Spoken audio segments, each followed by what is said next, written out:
My guest this week on Anglian Lives has been a journalist, a presenter, a broadcaster, a husband and father, a company director, a vigorous all-rounder with a fascinating past and an amazing future.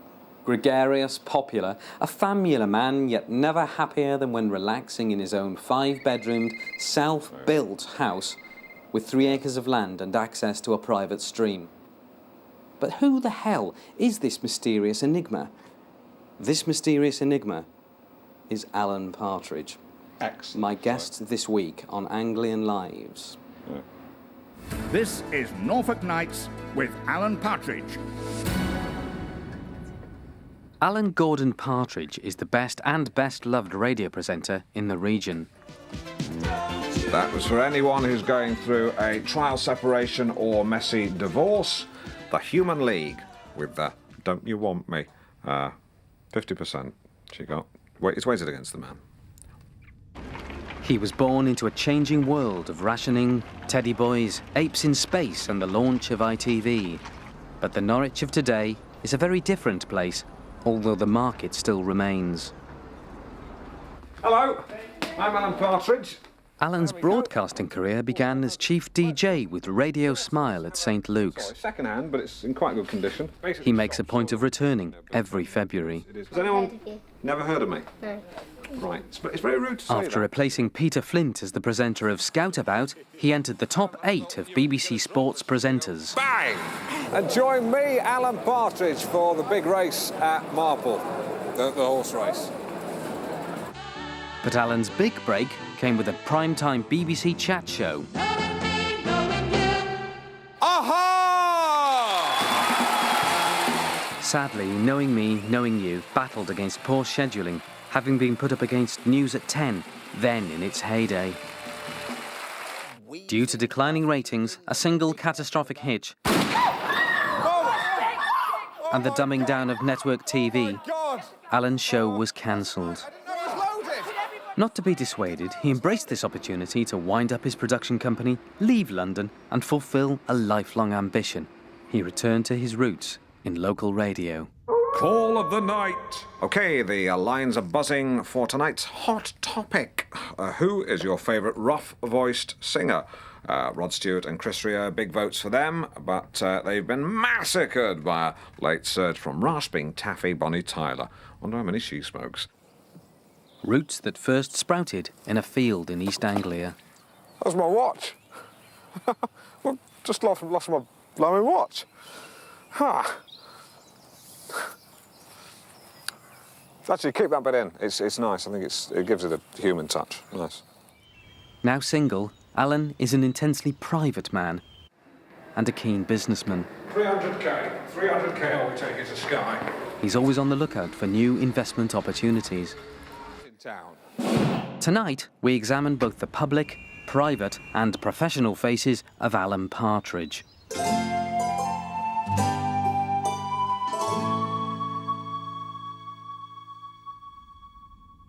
Chapter 1. Beginnings. Congratulations, Mrs. Partridge. It's a boy, said the doctor, handing me a boy to my mother. I had just been born. Anyway, Alan, your book, Bouncing Back, if you don't mind me saying, I think it's a rather brilliant book that only ended up out of print because it was not properly promoted by the publisher. Thank you, Ray. I think that's fair to say. Why did you want to come on television and talk about it? I think to have my side of the story heard, though I'm not expecting an easy ride, Ray. I know you're one of the toughest in the business. Thanks. How did you prepare for the writing of the book? I spent a week in Prestatyn and I read 8 autobiographies, which, as you well know, is more than one a day. And I asked myself a lot of tough questions. I wrote them down and I put them in the book. Shall we have another look at the book? Yes. Where do I look? No, to the right. Am I a broadcaster? Yes. Do I hold a full driving licence? Yes. Am I very good at judo? Yes, little known fact. Did I once talk a depressed man down from a wall? Yes, but it wasn't that high and he wasn't that depressed. He'd locked himself out of his business premises and was trying to get in. That was from a chapter entitled Yes, I Am, No, I'm Not. It's more or less the list I read, but slightly extended. It's the weakest part of the book.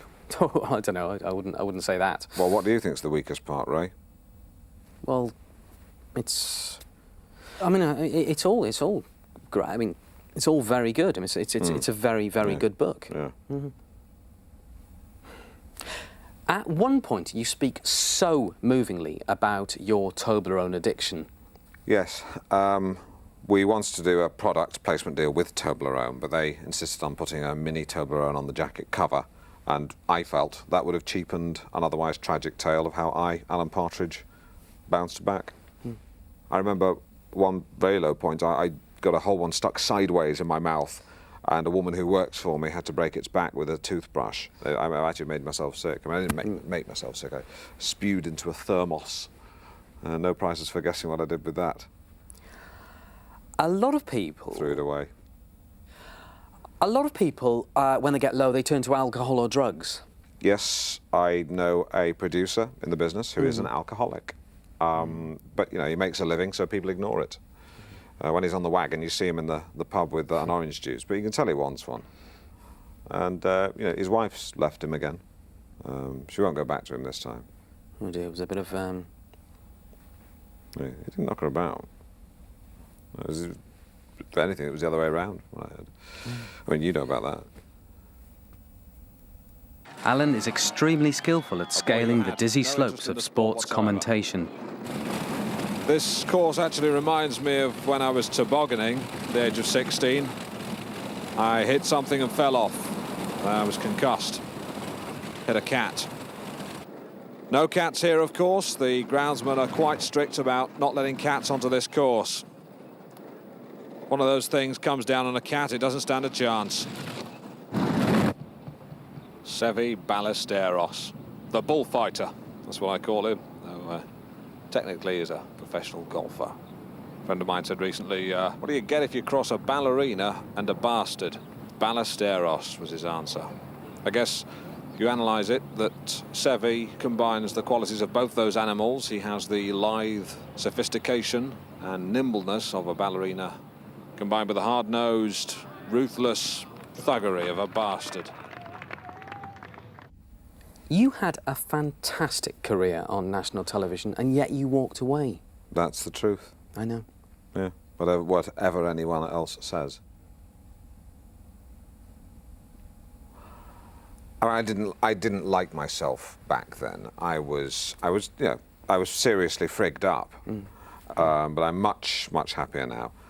In fact, every morning now, I get up in the morning, look at myself in the mirror and say, I'm Alan Partridge, and I like you.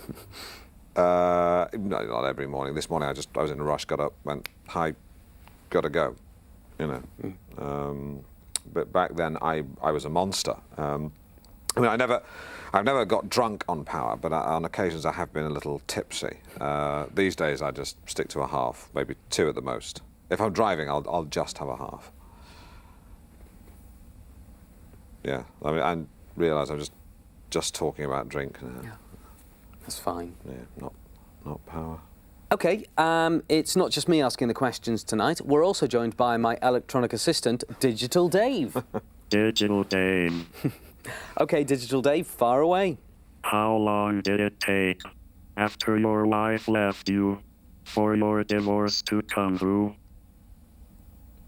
Wife? Wife, yeah, sounds like life, but it's wife, sorry. How long after my wife left me did the divorce come through? 2.5 years. What do you think of American football? It's just futuristic rugby.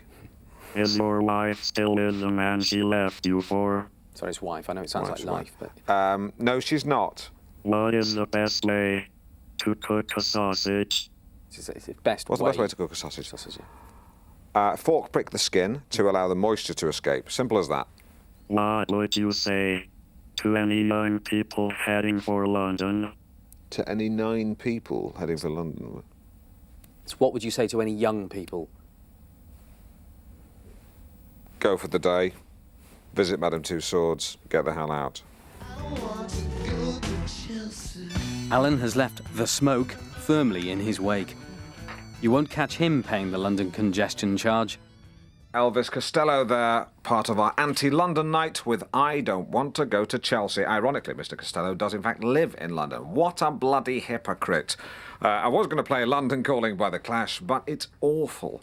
OK, right, just to let you know, the comedy character I featured on the show last night, the Iraqi, the Baghdad-based train spotter, has been cancelled and will no longer feature on the show.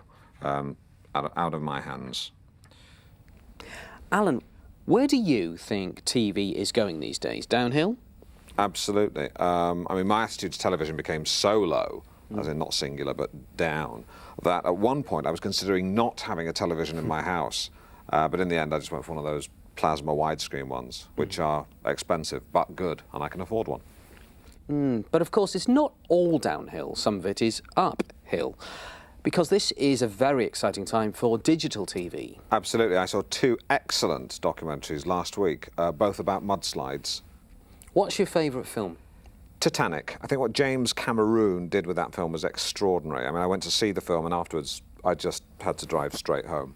Normally, after I see a film, I have a curry, but after that, I just drove straight home. I mean, the film was also 3 hours long, so no, I was open. That was the other reason I couldn't have a curry. What's your least favourite film? Gorillas in the Mist. I think it's a tragic waste of Sigourney Weaver. But if you mess about with monkeys, you will pay the price. Super Talk! And we're triple super talking tonight. 3 topics running. Alan has never been afraid to tackle sensitive issues. He frequently sails close to the bone. Trial separation. 2, what should we do about thieves, robbers, murderers, and mass murderers? And of course, the subject that's got the lines here in Meltdown for the second night running. Would you eat a colleague to survive? OK, line 1, we have Roy from Caister St Edmunds. Roy. Hello? Roy, what do you eat, man? Well, I was just thinking about those rugby players, right? What crashed their plane in the Andes Mountains. Yeah, bad bounce. Yeah, and I was wondering, if they'd all been supermodels, or had crashed and not rugby players, then there wouldn't have been as much for the survivors to eat. Yeah, I see what you're saying, Roy. However, supermodels have smaller appetites, so the lack of meat wouldn't really be a problem. Similarly, if a plane load of sumo wrestlers came down, they'd have a bigger appetite, but then, there'd be more of them to eat. So it sort of sorts itself out. Yeah, there's not much meat on a supermodel. Yeah, I know, that would be... Yeah, but I've just made the point that in a plane of supermodels, the surviving models wouldn't have had much of an appetite anyway, so that sort of answers your point. The sumo wrestlers have got, a big appetite. I know! But as I said, in a plane of sumo wrestlers... Roy, there would be plenty of sumo wrestler meat to go round. I'm trying to have a serious debate, mate, about the rights and wrongs of cannibalism between people of similar stature. I didn't mention that earlier, but I would have thought that was implicit. You see my point, Roy? Yeah, sorry for wasting your time. That's all right. I'll speak to you again tomorrow. So, shall we have some more questions from Digital Dave? Yeah, sure. Did you have a favourite uncle? Did I have a favourite uncle? Yes. Yes, I did. Uncle Harry. He died last year, a virgin. Oh. Have you ever stolen anything? The only thing I've ever stolen is other people's thunder and the limelight from Sue Lawley. What's your favourite place in the world? Gatwick Village. If you could go back to that Is that time... the end of Digital Dave? Yes. Yeah, I should say. Sorry. If you could go back to that time in your life when you were temporarily very, very, hardly, very, very slightly overweight, what would you say to yourself? Put down the Toblerone, go on a diet, get yourself a girlfriend, grow a beard, which is what I did. Mm-hmm. What do you do these days if you feel low? To relax, I collect celebrity memorabilia. This is the original first draft script from the comedy thriller Action Jackson. So, I've not seen it. And, for example, I have the dashboard here from the XJ6, as driven by Edward Woodward in The Equalizer. I'm very proud of that. Also, these are the trousers worn by Tom Baker as Doctor Who. The actual trousers. The actual trousers he wore. I wanted the scarf, but a phone bid came through from Tokyo. So the time is 10:09. That's the time.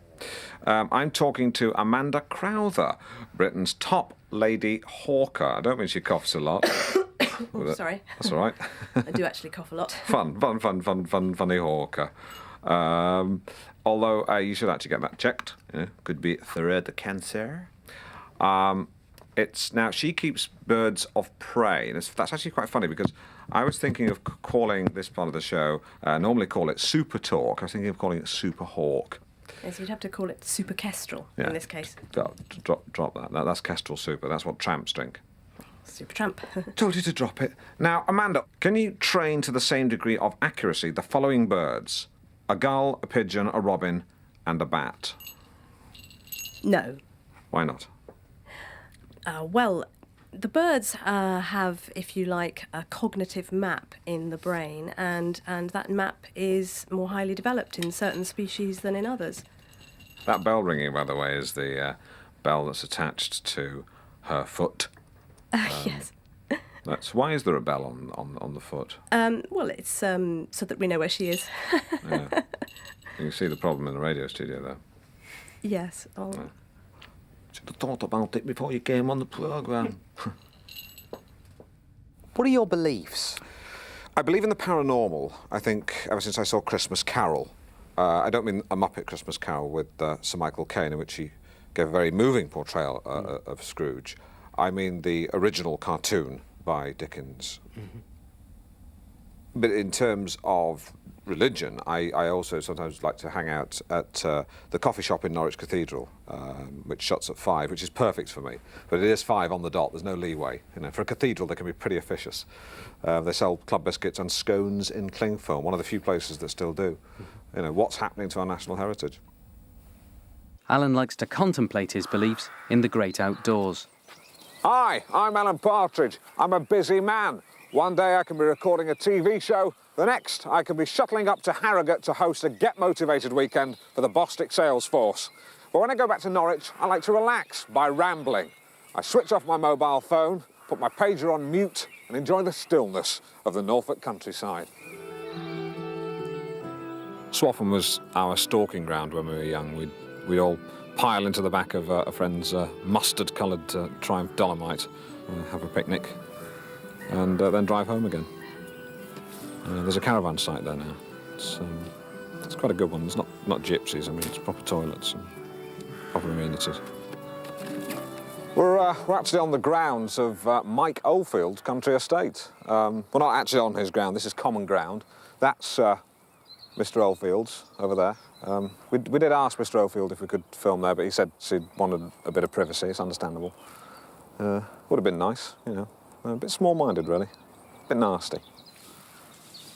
I used to come here as a child. I would skim stones. On one occasion, I hit a duck and it disappeared beneath the water. To this day, I don't know whether it was dead or just badly concussed. I love birds, and I like to come here and make bird noises.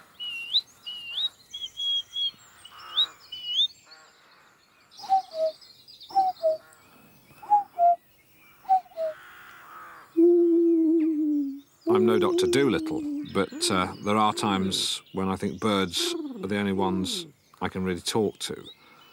Maybe that's because I'm a partridge. Alan Partridge.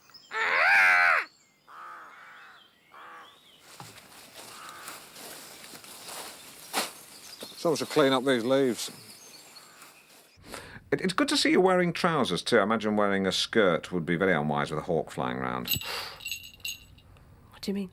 Well, I'm sure there's some sicko out there who put a mini cam on a homing pigeon and train it to believe that knickers is home. Okay. What do you feed hawks on? Mice. What, real ones? Yes, you can buy them frozen. You mean real mice? You don't mean chocolate mice? No, real mice. You do that yourself? Well, sometimes I let my children do it, actually. I think getting children to feed dead frozen mice to birds is technically weird. Well, they're not frozen when I give them to the birds. We let them thaw first in hot water. Oh, my God. Has one of them ever come back to life and then died in the boiling water again? No. It's bad enough for hawks to eat mice. Can you ask it politely but firmly to stop waggling the claw with the bell on? I think it's bad enough for hawks to eat mice, but I think the freezing, boiling thing is just inhuman. It's just natural selection. OK, here's Mark Almond. I heard an awful story about him the other day. I'm sure it can't be true. What are your 3 rules of life? Well, I have 3 rules, Ray. 1, have a cup of coffee in the morning. 2, don't trust anyone. And 3, floss. Shall we have some more from Digital Dave? Absolutely. What famous people do you know? That's a tough one. I'll tell you what, best thing is probably if I looked at my phone and let it speak for itself. OK, here we go. Ball Johnny, Ball Michael, Ball Zoe, Boycott, G, meant to scrub that actually, Brandreth, Carling, Curry Edwina, Curry Tim, Curry's, Curry Favours, it's a humorously named curry house in Norwich. They're British actually. They put raisins in them. Bloody awful, but they deliver. Hamilton Christine, Hamilton Neil, Hamilton David Diddy. And it goes on, you know. Oh, some soup for you. Thank you. Alan uses his contacts to help him organise fundraising events for good causes. Bye-bye. Bye. Homeless. Oh. We're about to take a ferry to an island called Brian. That's because it's Brian Ferry. And there he is, Brian. Welcome to Norwich and Comic Relief. Uh-huh.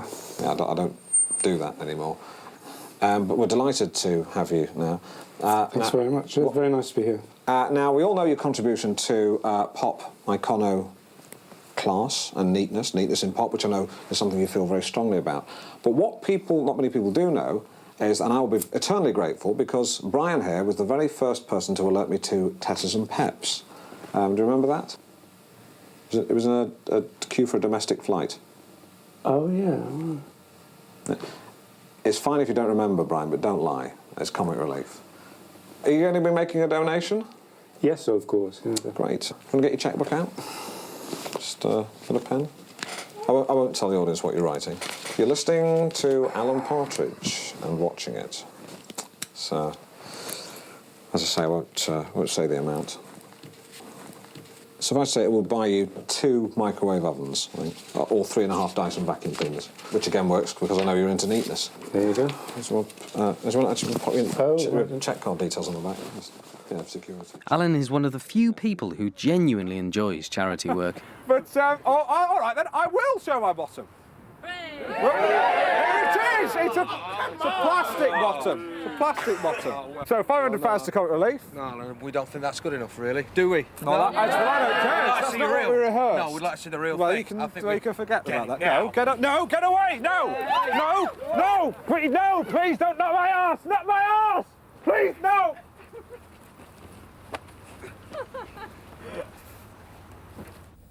You have 2 children. Yes, both unplanned, and unfortunately they do pick up on it. Mm-hmm. And tell me about your relationship with women. A friend of mine once said he liked his women like his parmesan, strong-smelling and shaved.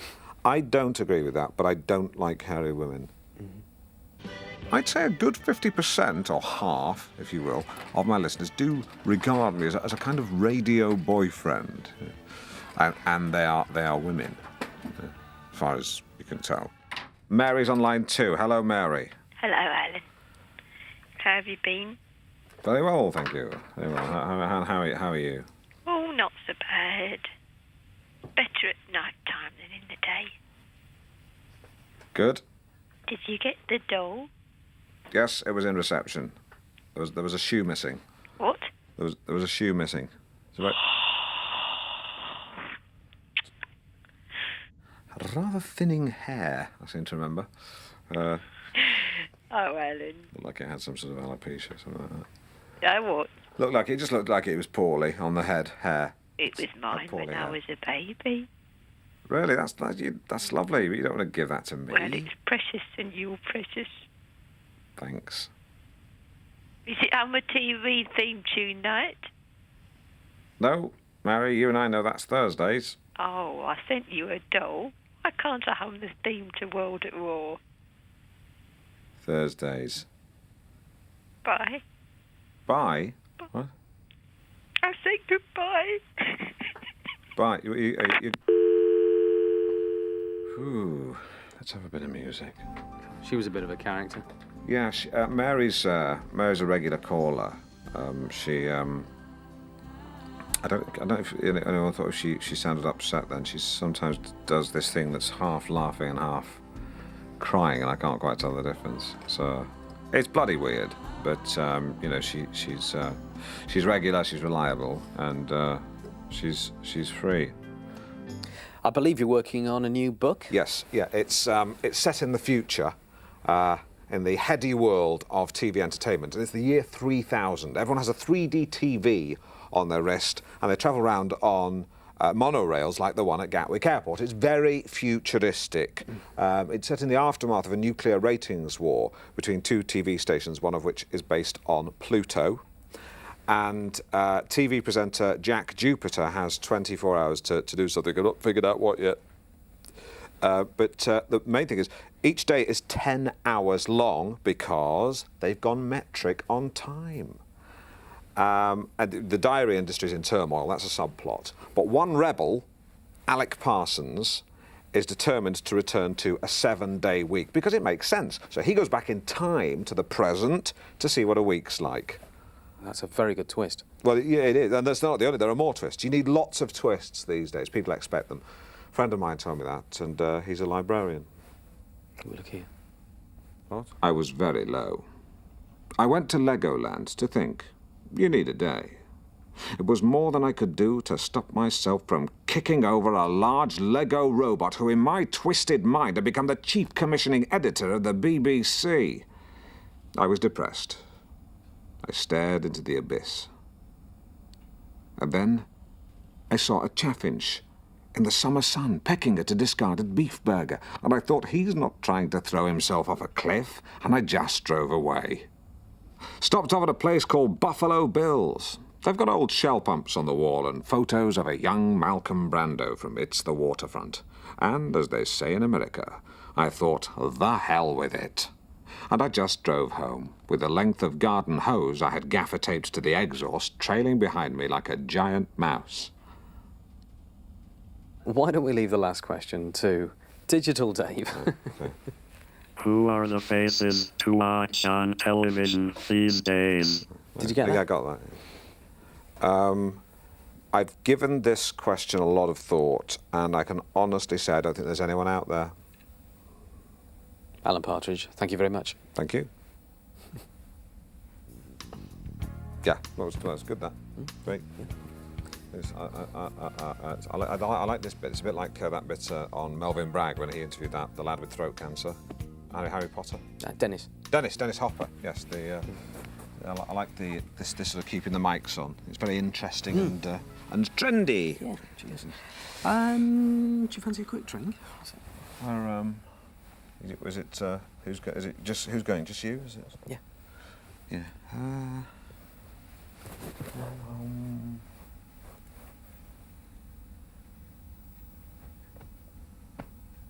There's a very good... No, I'll just go back to Norwich, I think. Okay. Well, thanks. See you around. Yeah. God's sake. I can't get out here. It's this way. Okay. Right. I was told it was over there. Yeah.